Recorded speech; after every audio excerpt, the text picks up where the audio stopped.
Happy Sunday. Happy Sunday. Welcome back to another brunch review with me and Michael.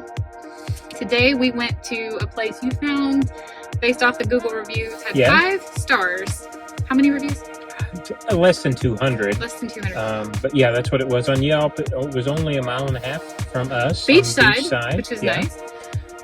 In a little, Florida sneaks up on you. They put these really good restaurants in these old, kind of rinkety strip malls that maybe half the stores that were in there at one time are no longer there and they're empty. And so we drove up on this place and it just said Tiki Cafe, and I was like, well, it's called Mel's Tiki Cafe. I thought we were going to Mel's Cafe. Maybe. Turn out it says it's Tiki Cafe, and then once you get inside, it's like, oh, we're Mel's Tiki Cafe. Well, once we get inside, we're like, only five tables in here. Tables. And I'm not sure how this is going to be. The kitchen area took up more room than the space they had left over for tables. And I will say it got a little smoky because, you know, it's cooking right out in front of you on their open grill.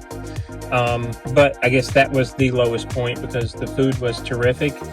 I don't know who started it, but I guess for me, I would say they are very health conscious. And I got a coffee that was called a bulletproof coffee. So it was 2 shots of espresso with bulletproof's MCT oil and clarified butter. And it was wonderful. I've never had that. Coffee was great because like last week, at most breakfast cafes we've been to, black coffee, cream, or sugar are kind of your only options, and you don't want your coffee that way. So to have a cafe that had different bougie coffee drinks. I had been using Super Creamer at home, which does have MCT oil in it, and it's low carb. This was different. Like you could really taste the butter and the oil. So it was really good. It was really good. I just had a black coffee. So I was like, okay, this is a neat place. They even had an iced coffee that was called their protein coffee, but I was like, no, I'm going to have this and see what this tastes like. But on the flip side of that, they also have a create your own bowls. And again, all of it is very, depending on your opinion, health conscious with the bowl, because you start with a carbohydrate, which could be quinoa, sweet potato, or regular potato. I don't remember what else was there for options. So rice. Was rice down there? Okay. And then you pick 2 proteins and add-ons, like if you want peppers or onions or whatever. And then you pick a sauce. And so Julie and I both decided to do that. So no pancake. They do have and make waffles, but I thought I'm going to get a sweet potato base and I'm not going to do any of the waffles. So Jules did no base, doubled up on her protein. She had 3 eggs, sausage, and bacon.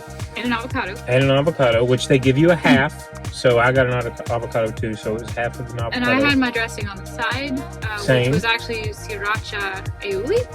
I had the habanero maple. No, I was just going to say, I got it on the side because I don't know what's in it, and I wanted to at least taste it before I decided if it was worth taking a gamble on what ingredients might be in it. Delicious. Poured every drop of it all over my food.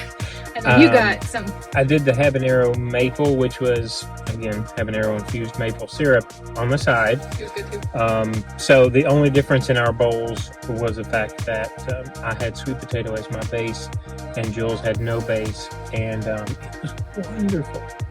It was so good. This place, from the outside, is probably the most not appealing looking of all the places we've done brunch so far. It does. And it kind of is a locals dive place. And we are right across the street from a public beach access where a lot of people put in to surf. I think the quality of the surfing out here is supposed to be better than where we live, which is, like I said, a mile or 2 up the street, because there's not any hidden rocks, from what I understand. I'm not a surfer, so I don't know. Yeah. Anyway, there's a lot more surfers down here than up the road where we live. So it being a surf-themed bar isn't surprising, but it just didn't have any curb appeal at all. And then we walked in, it was so cute. They went all out with the tiki theme. But then I looked at the menu and I was like, oh no, they don't have a pancake. I can't get an omelet. And I could individually make what I want on the side by picking off their sides. But then Michael suggested the bowl, which I would have never gotten. And that turned, I mean, that was the best brunch we've had so far. I didn't think I was going to be able to top Backwater because I was so excited about that place. I think because it's closer and because when we got here, we didn't have to wait in line. And same time of day, same day of the week. We Sunday morning, 9:30 ish, something like that. I think I'd rather come here. This, for me, was 12 out of 10. Price was almost the same. And it would have been cheaper because I didn't get a coffee at Backwater. And my coffee, being a bulletproof coffee, was a premium. Like it was $5.95, I believe. Otherwise, Julie and I always get water, ice water for me, and Jules gets no ice. But she'll just get a black coffee. So that's only a few dollars. So she does that consistently. And like Julie said last week, all they had was hot coffee that they put ice in for me at the cafe we went to. It's kind of typical at these diners, though. Most of them don't do bougie coffee. It was, and I didn't even know that they had any of this. I actually had to ask for a specialty coffee menu, and I saw the bulletproof. I was like, I really want to try it. So anyway, it would have been cheaper. So I guess you could say almost the same if they did have a pancake, or I did order the waffle. It would have been about the same as Backwater. But completely agree with Julie.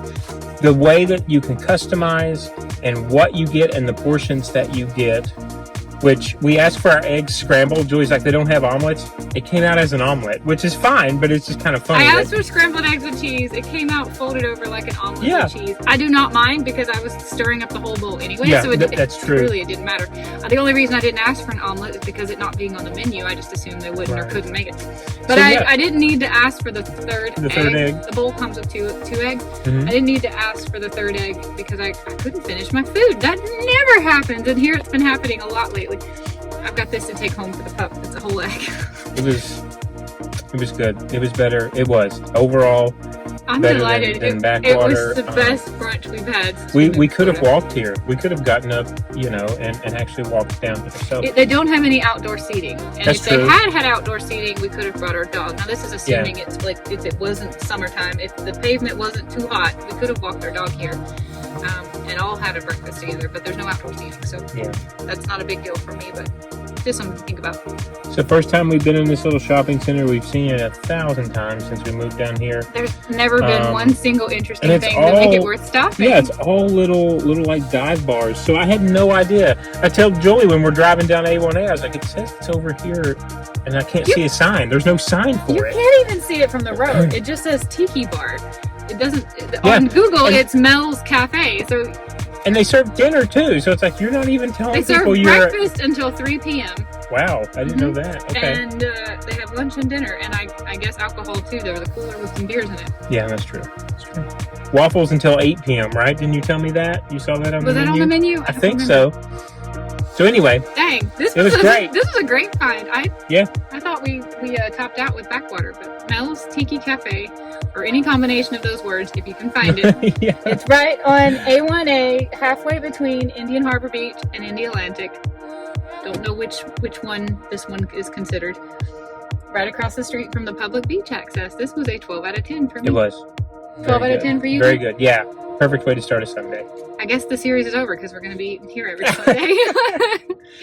Bye, guys. We'll see you next time. Have a good day. Happy brunching. Now look at the wait line.